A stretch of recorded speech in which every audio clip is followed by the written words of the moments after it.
Hey guys, I have more contained double piston extenders for you today, and if you have no idea what a contained double piston extender is and you don't want to click the first link in the description, one, you need to get your laziness issues checked, and two, a contained double piston extender is basically a double piston extender that when extended or retracted, or while extending or while retracting, it doesn't power any lamps if you were to have lamps on that surface. This is a wall one. Of course the same would be for a floor and a ceiling one like that. Now, I was a complete derp in the last video, and I forgot to tell you guys how to submit your things if you want to submit them. I'm going to be doing a results video midweek next week, so that means I'm going to be recording on Wednesday, probably uploading on Thursday, which means if you want to get your design into me, you could do that through sending me a picture or a video in my comment section or email or whatever. Just do that by Wednesday, and it will probably be included in the video if I either like the design or if it's really cool, or if it's a new smallest or something. It'll be featured then as well, and I'll link your stuff there as well. Now, I'm going to be starting off with the ceiling one here. As you see, I have three different contained double piston extenders. Hold on, give me a second here. I have three different contained double piston extenders. That's a wall one, that's a ceiling one, and that's a floor one. Now, I made this ceiling one with ABH, a really nice redstoner, and his link will be in the description below. Now, what happens here is first this repeater turns on, extending that piston. Then this torch will turn off, allowing the item to pass into that first hopper, powering that comparator. Then when it retracts, as you just saw, what happens first is the item in here goes to the back hopper. Then this repeater turns off, allowing this piston to retract. And then this torch is on such a delay that it'll allow the item to pulse to the first one more time, which allows this comparator to allow this piston to grab that middle block. Then this torch will turn on, which will just prevent it from becoming a giant clock. So I'm not going to be doing a full tutorial on this. This is pretty self-explanatory. Take a picture, pause a video, or whatever if you want to make it. And once again, this was made with ABH, and check out his channel in the description below. Alright, so the next design I want to show you is this one over here. Now be warned, this is actually directional. This works in directions 1 and 3 if the long way is facing towards you, or away, or sideways. I guess it's not facing away from you. It's impossible for a line to face away from you. I think. Maybe. I don't know. I have no idea what I'm talking about. I'm pretty tired. Anyways, this is lever activated just like that, and that retracts just like that. So I'm going to be building it over here. You're going to want to have your two pistons there, and then a sticky piston holding a redstone block here, and sticky piston there, block, sticky piston here, and that's your general piston layout like that. Now this is the monostable that makes it directional, and quick redstone lesson: don't use this monostable if you want it to be reliable, because this monostable only works in 1 and 3 apparently. In the other direction, it doesn't power that piston. If you're gonna watch that piston right now, as you just saw, it pulsed it up, but in the other direction it doesn't do anything at all, so be warned about that.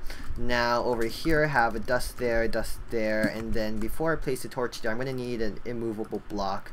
So have like bedrock or a hopper or a furnace or something right there.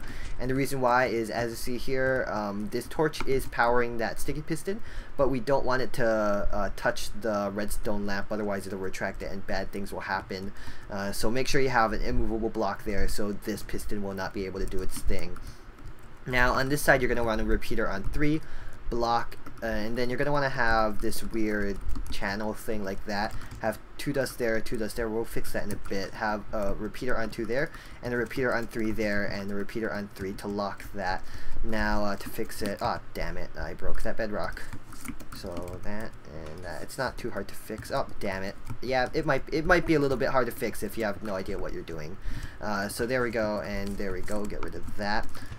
And fix that, and then the next time you use it, it'll work. So extends perfectly fine and retracts perfectly fine as well. So what's happening is first this stupid monostable activates, pulsing that piston up. Then this retracts, and the reason why that retracts is if we were to have that still there, then this dust will power that bottom piston instead of the top piston. So that's why we need to retract that, otherwise it'll cause a giant mess. Now over here, this repeater on 3 will extend this block, pushing that underneath, so this repeater on 2 can power that block right there, and that powers the top thing. Now when it retracts, first this repeater on 3 turns off, retracting that block, and then this retracts as well, but this extends when this dust is still on, so it'll actually grab that top piston, just like that. Now what happened there on that last pulse was this was repeater locking monostable the entire time. So if you see here, hold on, give me a second, that is locked off, but then it'll turn on like that, and it's perfectly timed to power that. Otherwise, if it wasn't perfectly timed, for example, if I had that on 4 ticks, what will happen is that bottom piston will activate instead of the top piston, just like that. So that's why you need that on 3 and perfectly timed. And once again, this is directional, and it's directional, just be warned. Alright, now the last thing I want to show you guys is this wall double piston extender. This is my favorite out of the 3 of these. It's a toggleable one. That means it's activated by a button, and it has 2 states, just like that. Extends, retracts like that. This thing is only 4 in length, 2 in width, and 4 tall. So yeah, it's pretty small. That's 32 blocks in volume. I'm not sure if it's the smallest or not. I think it might be. So here, this is your general piston layout, and then once again you're going to need a block immovable by pistons, just because of the logic of how this thing works. Have a dust there, have a block there, sticky piston, and that just gives us a 1-tick pulse. Have a button there on the torch, and then I'm going to need slabs. And these just make it so it wouldn't power the lamps over there, if there were to be lamps there, and that just keeps it contained. Now over here, dropper. So here is what I really wanted to use hopper dropper monostable. That's in my blood, but this is in fact a hopper dropper T flip-flop. In fact, none of these use hopper dropper monostables, which really disappoints me. Now you're gonna need a piston to update this bottom one, just like that, and this should work perfectly fine. So what's happening is first this monostable activates, pulsing that piston out into this state over here. Then this T flip-flop thing activates, and that turns it on. Then this torch will turn back on, allowing that to extend back down, and since the T flip-flop's already on, that'll power that like that. Now when retracting, what will happen first is this turns off. This 1-tick pulse will retract that piston, and this hopper dropper monostable, or you guys can tell how much I love my hopper dropper monostables. No, it's a hopper dropper T flip-flop. So the T flip-flop is still on when that back piston retracts the front piston. So that'll just allow it to grab that block into its final position just like that. So I hope you guys enjoyed this video. If you are too lazy to follow the tutorials, once again, you really need to get your laziness checked. But there will be a world download in the description below. So I hope you guys enjoyed.